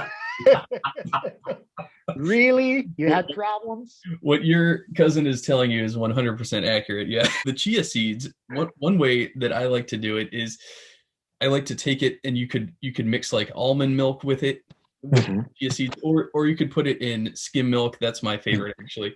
And over time, the chia seeds expand inside the liquid, and they become gelatinous. And you can make a pudding that way. It's almost like a tapioca pudding. I know. Yeah. But the chia seeds absorb whatever liquid is in them. So like I've loaded my acai down with chia seeds. I just dump dry chia seeds on it, and let me tell you what, like they'll expand as they're going through your gut. And I don't want to get into details. I got it. Yeah. You had problems. Yeah. You had problems. Yeah. So, you had problems. So you have to be sparing with, if you're going to eat dry chia seeds, don't dump them onto whatever you're eating. Like 2 teaspoons. That's it. Don't go crazy with it, because if you go yeah, if a person goes crazy, like, oh yeah, I love chia seeds, and let's say that your body is going to shut down for a moment. Yeah, let's just say that. Your body's going to be like, okay, we're out of function right now. The machines are out of order. Right. Speaking of purple berries, purple is the color. It's a power color. I just got these Trumans, and these are in Viola horse rump. Yeah, super nice. So I love the color purple. It's not my everyday color, but when I saw that they ran a purple, I said, you know what? I love SIU so much. I need to honor the SIU berry by getting purple. Yeah. Oh, yeah. You know, when you made a video, I think you made a video unboxing these boots, if I'm not wrong, and I was watching it, and I saw, okay, purple, and I had something in the back of my mind screaming, like, I've seen that before. This color is not okay. It's beautiful. It was like, yeah, acai, exactly. Yeah, it's acai. Acai. Exactly. It's not as purple as a grape, because I think the shade of purple of a grape is like brighter, so to speak. But yeah, acai. Now you're right. Acai. There they are. My acai boots. Contrary from the Bordon, where the part is in line and the part is in the outings. Yeah. The Bordons, the party's on the inside. Yeah. Actually, I'm wearing my brown waxy Bordons, but I could grab the. Yeah. Ooh, this for me, this is the brightest insight a shoemaker could ever have. Yes. Seriously. This is perfect. This is perfect. And it's their signature now. It is. Yeah. This is beautiful. This is beautiful. It's such a crazy bright color on the inside. It's so much fun. Every time wow. You know, I've exchanged some messages with Andres before on Instagram and all these things, and I never got a chance to tell him that. I praised his job so many times, but Andres, you're gonna watch this video, dude. Seriously, the best insight for not only for bootmakers, for shoemakers ever. Keep doing that. This is amazing. Keep doing that. This color, this orangey or reddish. I don't know if it's orange or red, but through the camera, for me, that's orange. I don't know in real life it's orange. Is it orange? Yeah, it's a very bright orange. Keep doing that, Andres. This is beautiful. Great insight. Signature. It's a signature. Signature. It's like I was talking about Jano, which is the high end we have. They also have a signature that I also think it's brilliant. It's amazing. the pull tabs that they make for whatever boot, it's blue. Yeah. Blue. Only the pull tab. Have you ever heard of a brand called Lanks? It's a British brand. Yeah. They also have a signature pull tab. I don't know what it is. I think it's like some shapes, but the pull tab is also a signature. I really love that.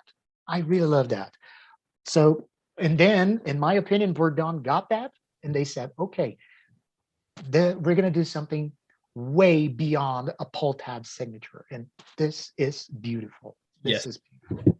I agree. Yeah, and I follow Lanks on Instagram. They sell what they call proper shoes. Yeah, they're nice looking shoes. I have to say, LANX. Yes, I've been following them for a while. I don't own any, but they look super nice.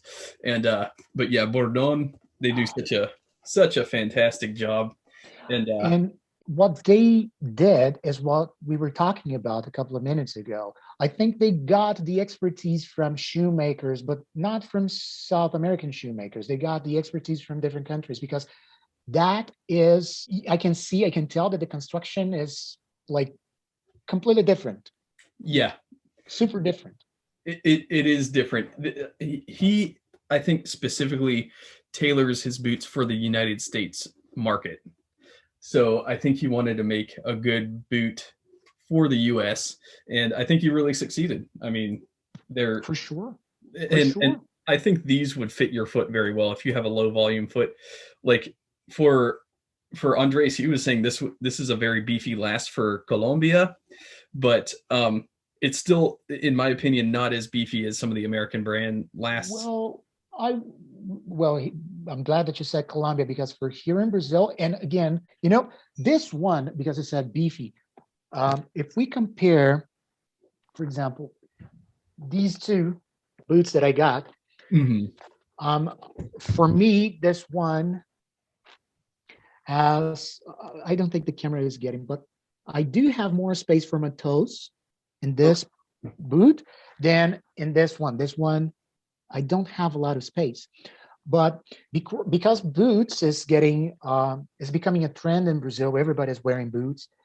I think I wouldn't say that this is too beefy for Brazil. I think this is, he could definitely sell this in Brazil, but for a cheaper price, Andres. Come on, we can pay in dollars. We can't.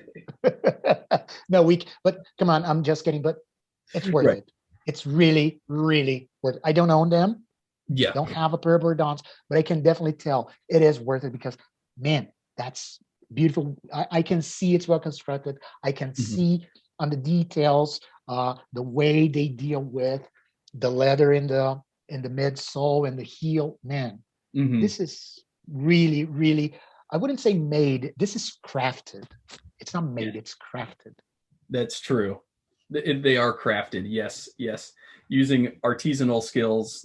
They make them in small batches. There's no waste involved. I like that. They're all made to order through in batch phases. Their third batch, I think, is closing soon. And yeah, I really, talking to Andres, he's a super nice guy. We've grown to, become closer friends over time, and I love what he's doing. So I'm always happy to have him on my channel and to talk Bordon, because, they just recently released some Mariam tannery calf skin in salvia and burgundy, which are super nice. And I saw that. Oh, that's amazing. That's amazing. And very, very nice. Hopefully we're going to have more companies following Bordon, not only in Colombia, but all over South America, because we definitely have a market. As I said, of course, it was a joke, but seriously, this brand Bordon could easily be sold in Brazil as a high-end brand here in Brazil, easily, super easily. Andres, if you're watching this, sell this in Brazil. There's a market for you. And more importantly, because we have in Brazil, I think I mentioned that the last time we talked, here in Brazil, many bootmakers, they put a zipper on the side of their boots. Brazilian makers, don't do that. Please, stop doing that. It's not beautiful. It's terrible. And come on, there are laces. Why do I need a zipper? Side zip. Laces. Yeah. We don't need a side zipper here. So we have laces. So don't do that. And aesthetically speaking, not beautiful at all. Agreed. It gives us, I don't know if you, but seriously now, it gives me the impression that they had like the leather, and for some reason they, I don't know, miscalculated, and they said, oh, okay, so we have the boots, but there's a space here, there's a 1-inch space here. So how do we do that now? Oh, okay, so let's zip it up. Right. Then we finish it. That's the impression that I get, because there are laces. It's different from engineer boots, for example. Not saying that engineer boots have zippers, but that would be understandable. But if they have laces, we don't need zippers. Don't do that, Brazilian brands. Not cool, man. Agreed. Well, even Viberg that's my thumbs down. Yeah, I'm with you there. I don't like the side zips, but Viberg, they do side zips now too. They experiment around with it. Viberg. Really? Yeah, it's like, dude, what? Come on. Well, they're experimenting, right? Okay, it's temporary. They're gonna see that no, that's not a good idea, and they're gonna stop doing that soon. Yeah, they'll phase that out, I'm sure, because but like my wife, she has a couple pair of boots. She likes them. They're side zips, and they fold down at the shaft at the opening of the boot. It's like this part is raised, but it's folded back down, and it's a side zip. And but there are no laces, right? There are laces, yeah. Oh, there are laces too. Oh, yeah, and she likes them because to get in and out, you just zip. So you leave them tied. You leave the laces tied, but you just unzip, slip your foot in and out. I don't know. It's not for me, but yeah, I agree. No, not a good idea. Not a good idea at all. Stop doing that, guys. If there are laces or buckles. Oh, yeah. Oh, by the way, I saw you got a pair of engineer boots, right? Mm-hmm. Oh, yeah. Oh, man, those are very beautiful. Yeah. Those are very beautiful. Yeah. Yep. My stitched down patina Thunderdome pair. They're pretty crazy. Yeah. I'm telling you, I told you before, I'm still telling you, it's growing on me, the engineer boots. Yes. These are awesome. I purposefully got these in crushed shell cordovan because I wanted them to patina the most, and I'm really happy with how they wound up. Similar, actually, let me grab the Grant Stone Edwards in honey glazed shell. I was hoping they were going to end up more of this darker, warm amber color. They're close. They're not quite as fiery red as the natural shell cordovan Grant Stones. But they're close. Wow. So, but man, this engineer boots, man, they are very, very beautiful. Yeah. And it's not, I don't know, but for me, every time I see engineer boots being advertised or someone wearing them, they are normally in black. Yes. I don't know. And this one's not. That's what makes it even better, in my opinion, because it's not black. Thank you. Yeah, I think engineers are sort of in black. They're sort of very iconic, but yeah, I wanted something that was gonna be crazy, push the envelope. Yeah, but you're right. Yeah, and seriously, I think it's beautiful. It's really, really beautiful, man. Thanks so much. Yeah, I conditioned them with Venetian, and then this other stuff. My buddy Mario sent me this. This is Saphir shea butter based. There's not even a real name on it. It's just Saphir Cream 1925. It's a shea butter based. It also says au beurre de karité. I guess that means shea butter. It's French, but it's a really rich, nourishing, deep, nourishing cream. And it looks like it looks thick. Is it like a thick lotion? Yeah, it's very thick. Thicker than wax, right? Yeah. I think there is some wax in there, but it smells super good. Saphir products all smell really good. I don't know what they do to achieve that smell, but yeah, I conditioned these with this most recently, and it really darkened them up nicely. I'm really pleased with how they look now. Yeah, well, as you can see, conditioning is not my forte. Good. I think those look good unconditioned. I think some leathers, not for me. Just let them ride. This one's almost falling apart. Look at this, man. Oh, wow. Yeah. So taking care of my boots is not something that I often do. I got to take it to a cobbler and see if they can, you know, treat these boots well. They are very good, Cavalera. These are good boots. Yeah. Suede, very thin and light, and yeah. Yeah, definitely. A good cobbler will patch those up, no problem. Well, man, this has been an amazing talk. For sure. Super cool. Yeah, yeah.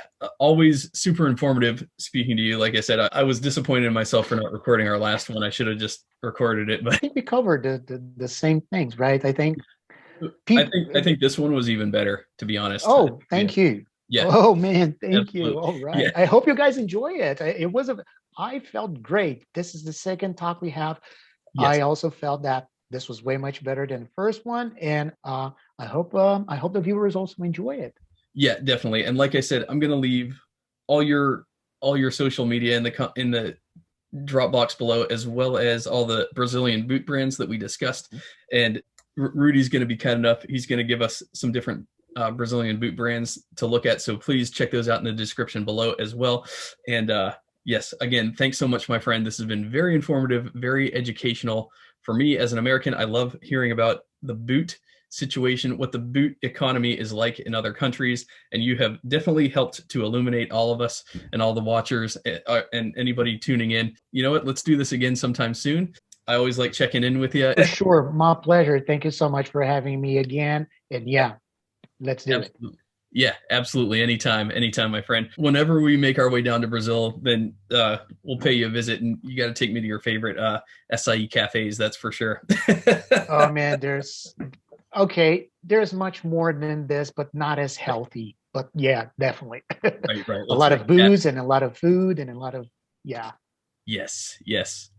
Man, I look forward to it. We'll make it happen one day. That's for sure. Yeah. If one day I end up going to the US, yeah, I'll give you a call. I know we're talking about two big countries, so Yeah. it's possible you come to Brazil, but you stay in a very different place in Brazil, and I'll be like, oh, Dale, you're too far. Or if I end up going to the US, and you're gonna be, oh, really? But you're like, yeah, in Oregon, so Yeah, nah, not gonna happen. So, right. Well, but yeah, but do that.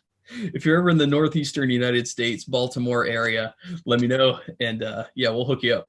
All right, brother. Again, thank you so much for this opportunity. I really appreciate it. Hey, anytime. Muito obrigado, irmão. Yes. De nada, irmão. You're welcome, brother. You're welcome. Thank you. Awesome. It's been a pleasure, Rudy, and let's talk again soon. For sure, man. Thank you. Take care, brother. Anytime. Take care. I'll talk to you later.